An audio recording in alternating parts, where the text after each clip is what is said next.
last started university, I met another Muslim brother. We had become good friends, but this friendship was not like any other ordinary friendship. I would have done anything for him. He was like my real brother.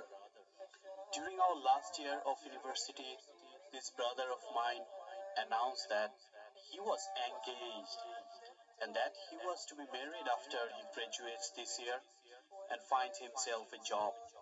I was glad for him, and so was he. He talked non-stop about getting married. I was sort of getting jealous of him because the brother had it made for him, finishing school, getting married, and especially coming from a wealthy family.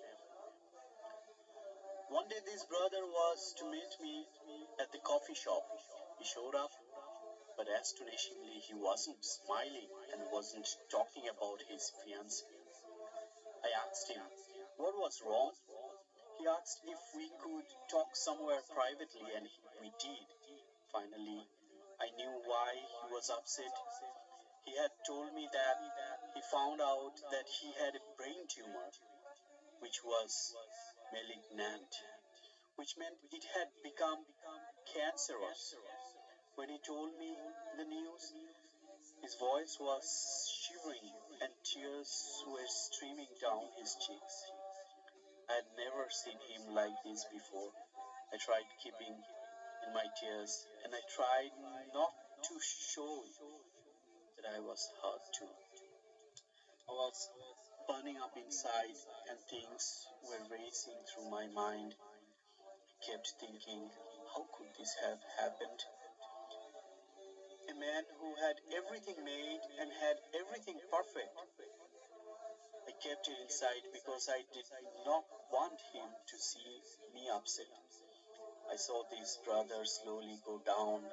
He had to drop out of school at his last year because he began to lose his memory and he started to repeat himself over and over again. He didn't have a chance at school without his memory.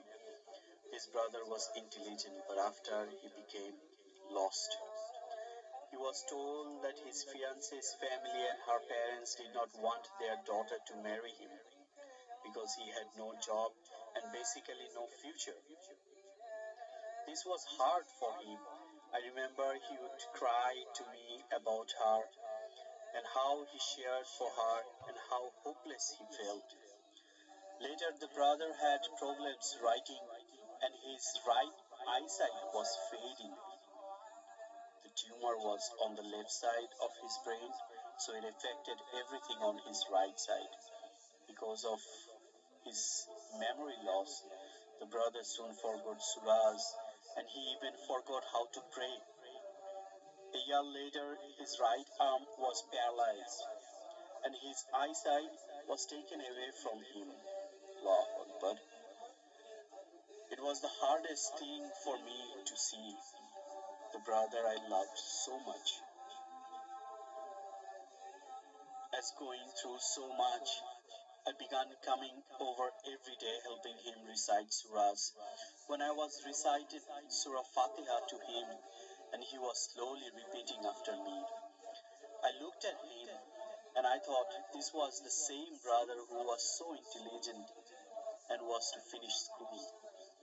This was the same brother who came from such a wealthy family. This was the same brother who talked for days about getting married and raising a family. This was the same brother who had everything, but now he can barely remember what I said to him 10 minutes ago. He cannot get married, and now he's struggling even to read Quran. He was not much of a practicing Muslim, so it was harder for him to recite the Quran. This man was now turning towards Allah. He dropped everything and turned towards Allah. Allah gave him everything and he could take everything away just as easily. A month ago, I received a call saying that the brother passed away. Inna lillahi wa inna ilaihi rajiun. And that his janazah is today. I watched his body with a couple of other brothers, and I saw his lifeless body. He was buried, and after that I returned home.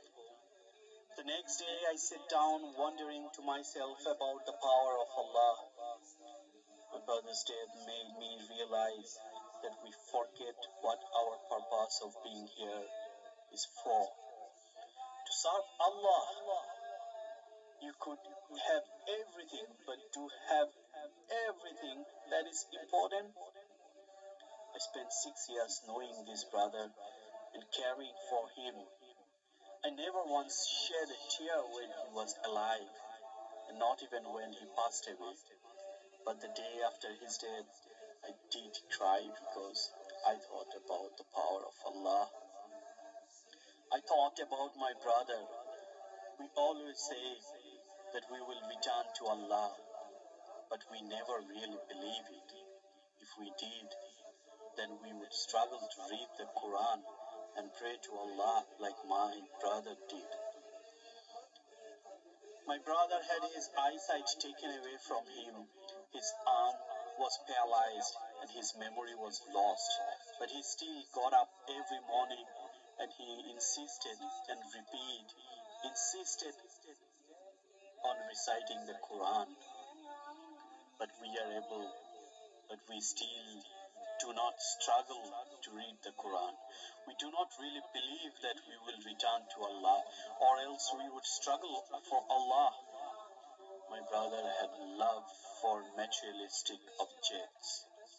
But when death approached him, those things were no use to him, because he knew those things were not going to lead him to Jannah without him implementing Islam in all aspects of his life. I rather say of his remaining life. Allah can give and take things easily whenever and wherever. I love my brother and I pray that Allah will accept him. And I humbly request all of you to pray for him.